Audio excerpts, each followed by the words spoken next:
আচ্ছা মা, বাছা শব্দটি ধাতু কি বলো দেখি? কি জানি বাবু। বৎস, আজ তুমি বলছো বাছা, 2000 বছর আগে বলতো বৎস। এই কথাটি একবার ভালো করে ভেবে দেখো দেখি মা। কথাটি বড় সামান্য নয়, যে যতবার ভাববে ততবার ভাবনার শেষ হবে না। যে ভাবনার শেষ হয় না সে ভাবনার দরকার কি বা? ভাবনা তো তোর চিরকাল থাকবে। ভাবছে সুখ হয়। লক্ষ্মী আমার একবারও। লক্ষ্মী? কি আশ্চর্য! এককালে লক্ষ্মী বলতে দেবী বিশেষকে বোঝাতো। পরে লক্ষ্মীর গুণ অনুসারে সুশীলা স্ত্রীলোককে লক্ষ্মী বোঝাতো। কালক্রমে দেখো পুরুষের প্রতিও লক্ষ্মী শব্দটির প্রয়োগ হচ্ছে। একবার ভালো করে ভেবে দেখো মা, আস্তে আস্তে ভাষার কেমন পরিবর্তন হয়, ভাবলে আশ্চর্য হতে হবে। আমার আর কি কোনো ভাবনা নেই নরু? আচ্ছা তুই তো এত ভালো। তুই বল, উপস্থিত কাজ, উপস্থিত ভাবনা ছেড়ে এসব বাজে ভাবনা নিয়ে থাকা কি ভালো? সকল ভাবনারই তো সময় আছে। এই কথাটি বড় গুরুতর মা, আমি হঠাৎ করে এর উত্তর দিতে পারবো না। এই কথাটি কিছুদিন ভাববার পরে আমি এর উত্তর দেব। আমি যে কথাই বলি তা সেটা তোর ভাবনা কেবল বেড়েই ওঠে, কিছুতেই আর কমে না। কাজ নেই বাবু, আমি আর কাউকে পাঠিয়ে দেব।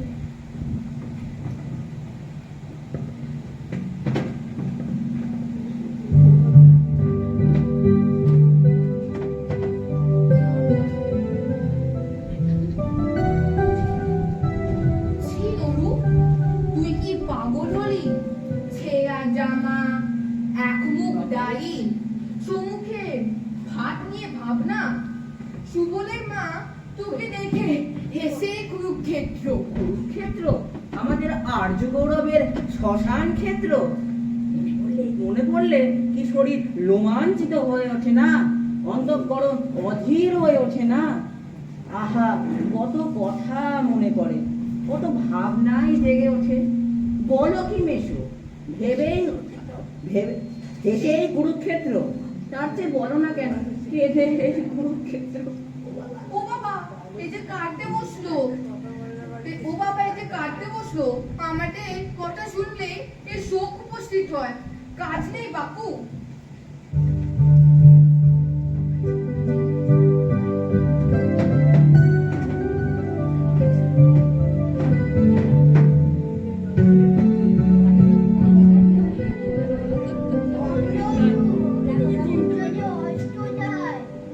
দিদিমা, সূর্য অস্ত যায় না, পৃথিবীটাই উল্টে যায়। রোশো, আমি তোমায় বুঝিয়ে দিচ্ছি। একটা গোল জিনিস কোথাও নেই। তোমার মাথা আছে, মুখ আছে, কিন্তু মাথা যে বদ্ধ, মাথা যে ঘোরে না। তোমারই ঘোরে না। তোমার রকম দেখে পাশে লোকের মাথা ঘুরছে না। আর তোমাকে বোঝাতে হবে না। দিকে বাদ দিয়ে জুড়িয়ে গেল, মাছি ভন ভন করছে। দিদিমা, এই যে তুমি উল্টো কথা বললে। মাছি ভন ভন করে না, মাছির ডানা থেকেই এমন শব্দ হয়। রোশো, আমি তোমায় প্রমাণ করে দিচ্ছি। কাজেই তোমার প্রমাণ করে।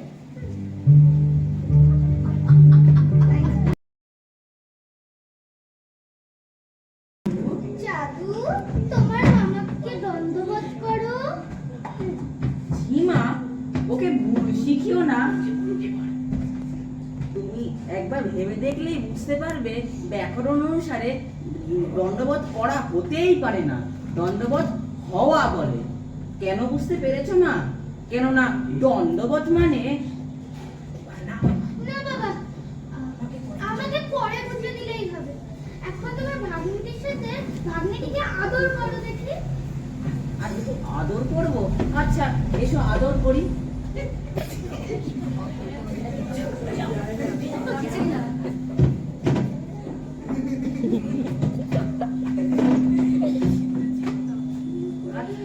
আচ্ছা, আদর আরম্ভ করি। রোশো একটু ভাবি। আদর করবি, তাতেও ভাবতে হবে না তো? ভাবতে হবে না মা? বলো কি মা, ছেলেবেলাকার আদরের উপরে যে সারা সম্পূর্ণ ভবিষ্যৎ নির্ভর করে তা কি তুমি জানো? ছেলেবেলার কোনো ছোট্ট ঘটনা সারা জীবনকে আচ্ছন্ন করে রাখতে পারে। তা যদি ভেবে দেখো তাহলে তাহলে ছেলেকে আদর করা কি কোনো ছোট কাজ বলে মনে হয়?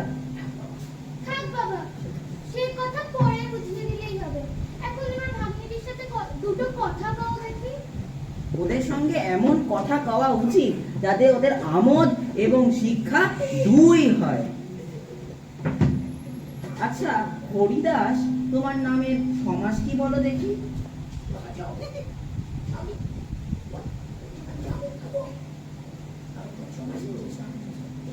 আচ্ছা হরিদাস, তোমার নামের সমাস কি বলো দেখি?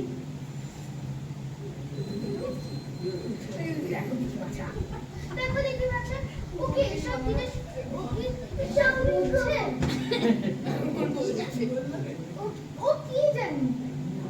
না না, আমি ওকে এই বেলা থেকে অল্পে অল্পে মুখস্থ করিয়ে দেব। না বাবা, কাজ নেই তোমার আদর করে।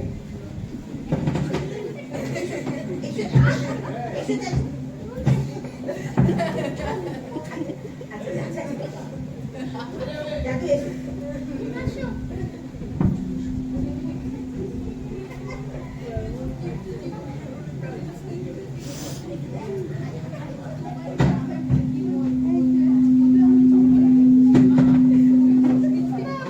আমি কাশি পাঠিয়ে দে, আমি কাশি বাসি হব। তা যাও না মা, তোমার ইচ্ছা হয়েছে, আমি বাধা দেব না। নুরু আমার সব কথাকে ভেবে অস্থির হয়ে উঠল। এটাতে তো বেশি ভাবতে হলো না। তাহলে তো আমাকে মাসে মাসে কিছু টাকা বন্দোবস্ত করে দিতে হয়। সত্যি নাকি? তাহলে আমায় আরো কিছুদিন ধরে ভাবতে হবে। এ কথা নিতান্ত সহজ নয়। আমি এক হকটা ভেবে পরে বলবো।